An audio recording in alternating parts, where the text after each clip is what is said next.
Rádio Rio de Janeiro passa a apresentar o programa Estudo das Obras de André Luiz. Vamos refletir sobre o livro Os Mensageiros. Produção e apresentação, Marco Antônio e Tereza Cristina.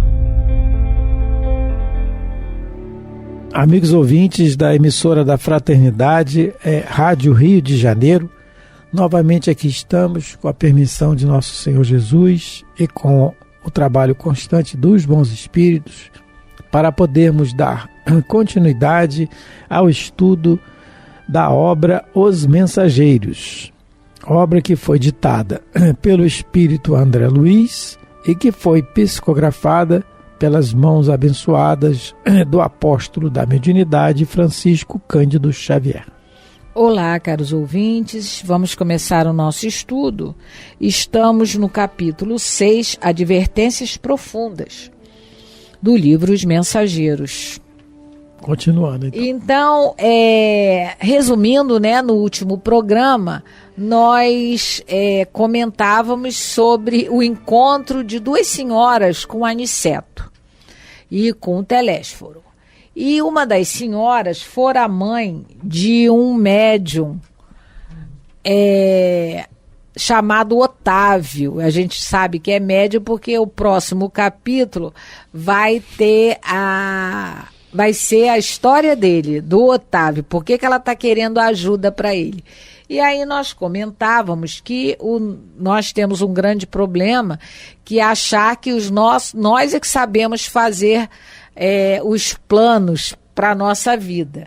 E a gente se esquece que o plano verdadeiro é o plano de Deus. O próprio Cristo falava sobre isso, Ele falava, eu tenho fome e a minha comida é fazer a vontade do Pai. Se ele, que era Jesus, aceitava os planos de Deus na vida dele, imagine nós, meros espíritos fracassados, como diz o Telésforo.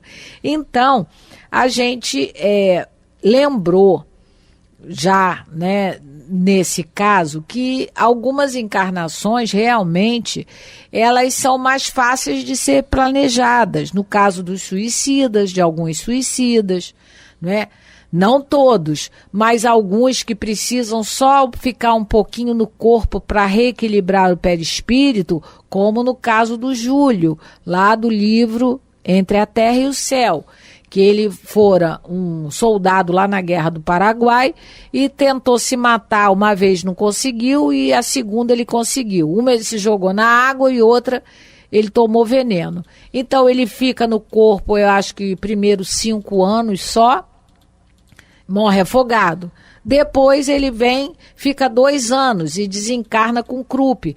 Mas então esse tipo de encarnação que é só para recuperação perispiritual, vamos dizer assim, entre aspas, é mais fácil de ser planejada. E aí a gente viu o exemplo do livro No Mundo Maior, que também nos traz um exemplo de uma reencarnação que pode ser planejada e que não é de um suicida, que é a reencarnação do avô do André Luiz, que ele encontra numa região de trevas, numa região muito complicada, e o avô dele fora avarento, e a irmã Cipriana, ela é alguém que diz para o André Luiz, nesse caso aqui do seu avô, a gente mesmo aqui consegue fazer o planejamento reencarnatório dele, porque ele vai reencarnar, ele não vai ter influência na sociedade.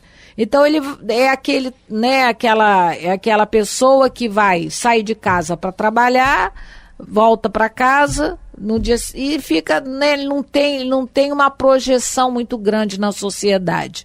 E é interessante que nesse capítulo, que é o capítulo 19 do livro No Mundo Maior, ela fala uma coisa muito interessante. Ela diz assim: já conhecemos 2 pontos essenciais para os serviços que lhe competem. No caso, na reencarnação, a próxima reencarnação. A necessidade da reaproximação com a Ismênia, porque o caso é que ele tinha uma irmã adotiva bastarda, vamos dizer, era só filha do pai dele, E ele lesou essa irmã, expulsou ela de casa para ficar com a fortuna. A Ismênia. Então, a necessidade da reaproximação com a Ismênia, que não sabemos onde se encontra, que ainda ia procurar, e o imperativo da pobreza extrema, com trabalho intensivo para que se reeduque as próprias aspirações. Então, olha só, não é difícil. Ele tem, né? Porque ele era avarento. Não é? Era o avô do André Luiz, não é o pai. A gente tem notícia do pai, mas o avô, pelo jeito, tinha um comportamento mais complicado ainda. Porque se o pai está no umbral, se a gente lembra de Nosso Lar, o pai do André Luiz está lá no umbral com as duas mulheres, né? Lá numa. E imagine o avô. O avô também está mais complicado ainda. Ouro com lama. Com lama. E aí a Cipriana viu, isso é fácil. Porque ele tem que ficar perto da Ismênia, né? Ele tem que voltar a se aproximar dela. E por ter sido avarento, agora ele vai vir numa pobreza extrema. Então, esse tipo de reencarnação dá para ser ajeitado mais fácil. No caso do Otávio, é o que o Aniceto vai falar para ela. Olha, minha filha, né? Ele, como médium, ele vai ser o mensageiro da doutrina espírita. Ele vai ter uma influência dependendo de onde ele vai reencarnar. Isso que ele vai falar posteriormente. É o que ele vai dizer agora, que a gente vai começar a ler. Mas só antes da gente começar, tinha um comentário que ficou faltando do programa passado, exatamente em cima disso. É que ela está pedindo para reencarnar com a amiga dela, grande amiga, que está casada, deixa ele lá, filhinho dela e tal. E aí a Tereza citou o caso do André Luiz, do avô do André Luiz, que vai reencarnar, e em Bangu, hein? Está lá no livro, em Bangu, tá lá pé de Paulo Renato. Aliás, a moça está vizinho de Paulo Renato lá. Aí vai ser lá. No Livro dos Espíritos, na questão de número 262, letra A, vamos ser mais específico, tem a 260, 262, mas a 262, letra A, que é o capítulo da vida espírita, Kardec pergunta assim: quando o espírito goza do livre-arbítrio, a escolha da existência corporal dependerá sempre exclusivamente de sua vontade, ou essa existência lhe pode ser imposta como expiação pela vontade de Deus? É exatamente o que a Tereza leu no livro No Mundo Maior, né? Resposta dos Espíritos. Deus sabe esperar, não apressa a expiação. Todavia, pode impor certa existência a um espírito, quando este, pela sua inferioridade ou má vontade, não se mostra apto a compreender o que lhe seria mais útil, e quando vê que tal existência servirá para a purificação e o progresso do espírito, ao mesmo tempo que lhe sirva de expiação. Então, o que Deus está vendo é o nosso progresso, é o que ele sempre vê. E aí, cada caso é um caso diferente do outro, porque cada um tem uma necessidade diferente. A necessidade, quer dizer, é o mesmo, mas o método pelo qual ele vai ser melhor aproveitado, cada caso é um caso. Então, é um método para um, é um para outro, é um para outro. É diferente. Cada um, porque cada um tem histórias, detalhes das existências pregressas que culminaram naquilo que está ali agora. E é por isso que na pergunta de número 1 do Livro dos Espíritos, quando Allan Kardec pergunta que é Deus, não é quem é, não, nem é o que é Deus, a resposta é simples e taxativa, é inteligência suprema. Causa primeira de todas as coisas. Se é inteligência suprema, ele sabe melhor do que ninguém, essa inteligência suprema sabe melhor do que ninguém, do que é o melhor para nós. Então, por isso que ele pode impor, pela nossa má vontade de compreender o que é melhor para nós, ou pela nossa inferioridade, como é o caso do avô do André Luiz, que a Tereza questionou. E tem outra pergunta, eu não ia ler, mas vou ler, a 260, que Kardec pergunta assim: como pode o espírito desejar nascer entre gente de má vida? Como é que pode o espírito desejar nascer, né? Aí o espírito responde: forçoso é que seja posto no meio onde possa sofrer a prova que pediu. Pois bem, é necessário que haja analogia. Para lutar contra o instinto do roubo, preciso é que se ache em contato com gente dada a prática de roubar. Não é? Então é isso. Então, é toda uma conjuntura de situações e depende do caso, né?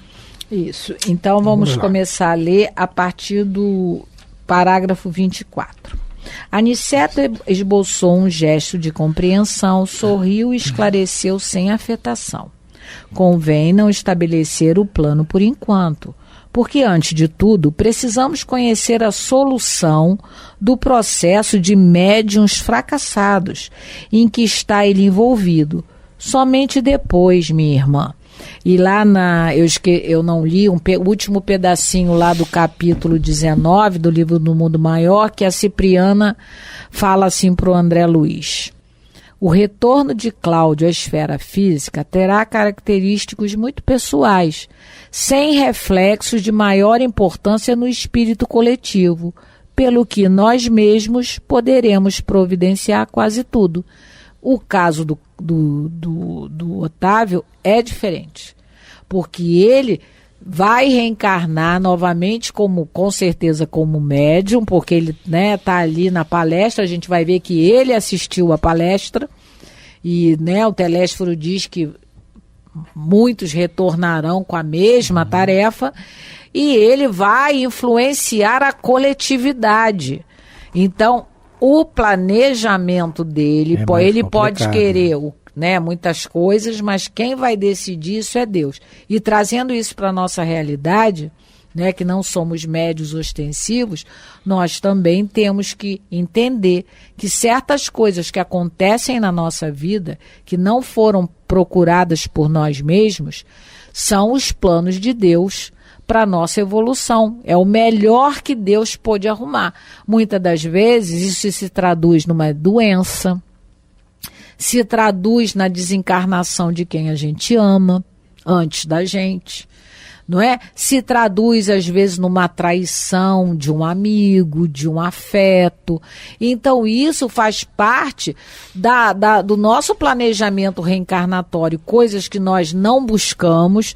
Vamos sofrer um acidente, passar por um cataclismo da natureza. Ninguém vai buscar isso, mas se isso aconteceu, a gente tem esse ano de 2024, todos aqueles espíritos envolvidos na tragédia do Rio Grande do Sul, com certeza, o acaso não existe, houve um planejamento para a reencarnação daqueles espíritos vivenciarem aquela experiência, por algum motivo que nós desconhecemos.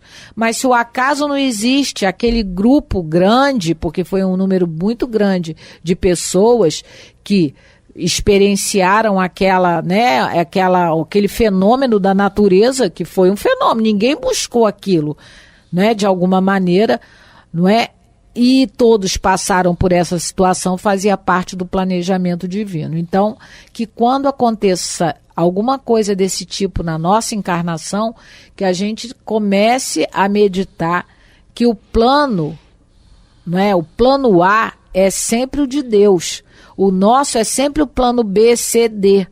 E muitas das vezes não vai acontecer. E aí... A Tereza falou agora sobre a questão do processo que ele está envolvido, ele vai influenciar algumas pessoas, quer dizer, o planejamento já dá mais trabalho.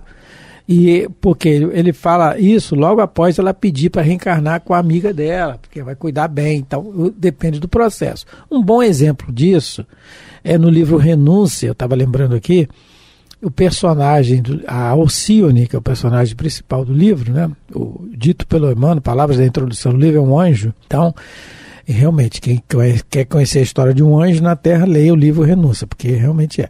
E aí, a Alcione, ela é assediada por um primo. E esse primo, ela não dá... a mãe da Alcione, a Madalena, é assediada por um primo da Madalena, mãe da Alcione. A Alcione era bebê, o marido tinha viajado para a América, tem lá toda a história.